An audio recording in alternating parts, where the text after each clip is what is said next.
Mrs. Grange, actually, the Amazon said. She didn't sound particularly snooty about it. Most Amazons insisted that the shorter folks get their titles precisely correct. And don't worry about it, Mr. Gibson. My kids are out at PE. So I had some extra time. This was fun. Tanya and I were just telling jokes about our husbands. Tanya? Joking about her husband? She never talked about her home life. Sometimes I legitimately forgot she was married until she started talking about Aaron, or was it Eric? I could never remember. Oh really? Tell him what you told me. Tanya said, giggling just at the thought. This was weird. Tanya only ever let her guard down this much around both. And we'd known both for years. Mrs. Grange smiled. It was thin. Polite. Maybe slightly embarrassed? Nah, she said. The moments passed. Not really a joke.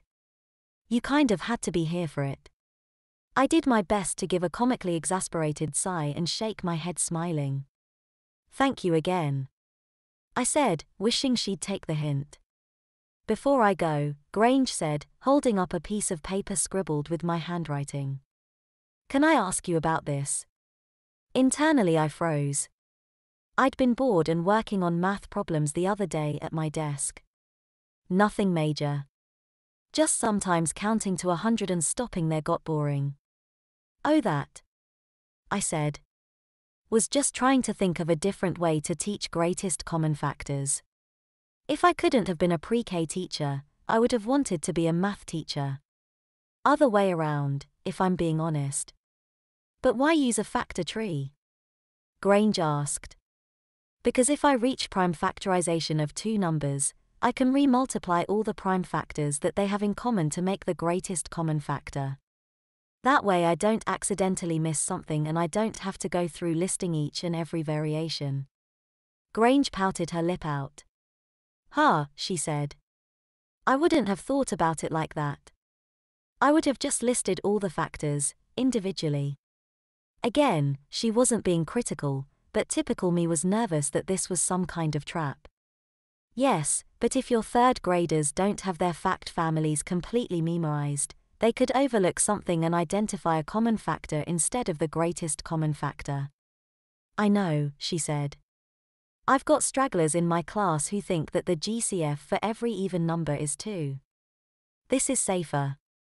Makes them think it through instead of just plain memorization. I like it. I smiled, I had to show appropriate gratitude. You can steal it if you'd like. Please, please, please. Just get out of my room so that I can let my guard down. Thank goodness she couldn't read my thoughts. I don't know, she clicked her tongue. She put down the paper and stood up, really towering over me. I swallowed, feeling my throat go dry. I don't think I could explain it the right way. Think you could drop by my room in a day or two and teach it to my kids? This was a trap. It had to be a trap. There was no other explanation. I'm not sure I have the time. My students don't have the same schedule as the older kids. You could go during nap time, Tanya offered. That should be fine. I shot her a look. Why was she not reading me? Take the hint. Grange looked past me and to my tweener assistant. When's their nap time? Just afternoon. Murder. I was going to murder Tanya. That's what I'd have to do. The intruder nodded. Okay. So I'll rearrange my math block for just after noon this Friday. How's that sound, Mr. Gibson? I smiled. Big, toothy and fake. Great, I said. Just great.